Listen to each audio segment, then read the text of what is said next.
From a whole muscle, let's zoom inside to see the components. A whole muscle is made of many groups called fascicles. A fascicle is a bundle of individual cells. A single muscle cell is also called a muscle fiber because it runs the entire length of a muscle. In a muscle fiber, there are many nuclei found just under the sarcolemma or cell membrane. Long cylindrical structures called myofibrils are packed into the cell. Excitation-contraction coupling begins with the neuron originating in either the brain or spinal cord, exciting or activating the muscle fiber with an electrical impulse. The connection between the neuron and its muscle target is known as the neuromuscular junction. Here, the arrival of an action potential in the neuron leads to excitation of the muscle fiber and the generation of a muscle action potential. This action potential propagates along the sarcolemma of the fiber and into T-tubules shown in yellow. The T-tubules are narrow tubes continuous with the sarcolemma that transmit the action potential down into and throughout the muscle fiber along the sarcoplasmic reticulum shown in blue. The T-tubules are tightly bound with the expanded chambers of the sarcoplasmic reticulum called the terminal cisternae. A T-tubule and terminal cisternae on each side is known as a triad. When the muscle action potential propagating through the T-tubule arrives at a triad, the electrical impulse causes calcium to be released from the terminal cisternae.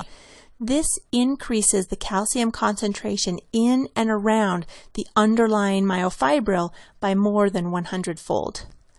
It is this calcium release that initiates the contraction phase. Myofibrils are made up of two types of myofilaments that are ultimately responsible for contraction.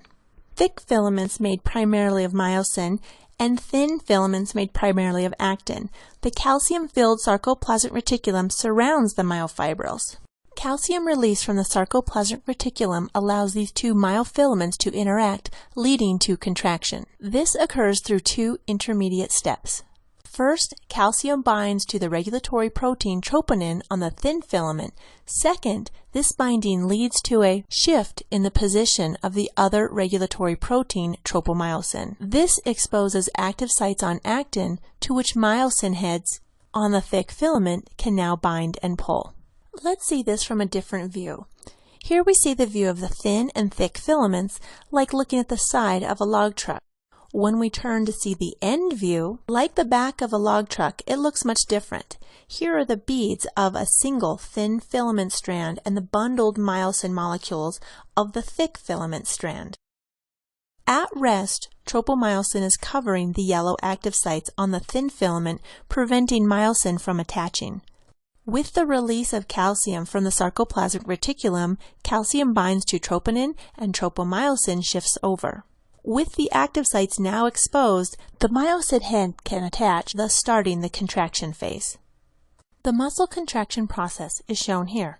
It begins with the excitation of the muscle fiber by a neuron, generating a muscle action potential that propagates along the sarcolemma and into T-tubules. This action potential then causes the release of calcium from the terminal cisternae of the sarcoplasmic reticulum.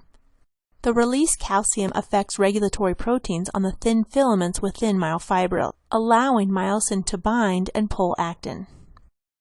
This leads to the shortening of myofibrils and the muscle fiber itself. Excitation-contraction coupling is the process by which excitation of a muscle fiber leads to its contraction.